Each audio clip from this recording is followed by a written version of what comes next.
Sir நீங்கள் இப்போது பேசும்போது ஸ்ட்ரென்தன் பண்ணணும்னு சொன்னீங்க.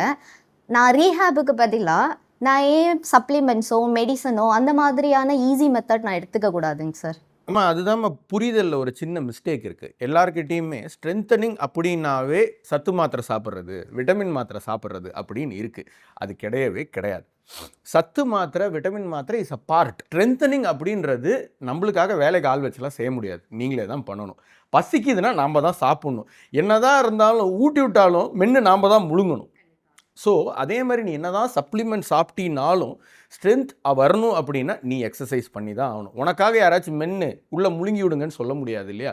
ஸோ எக்ஸசைஸ் நாம் தான் பண்ணணும், கற்றுக்கணும். சப்ளிமெண்ட்ஸ் தேவைப்படலாம்.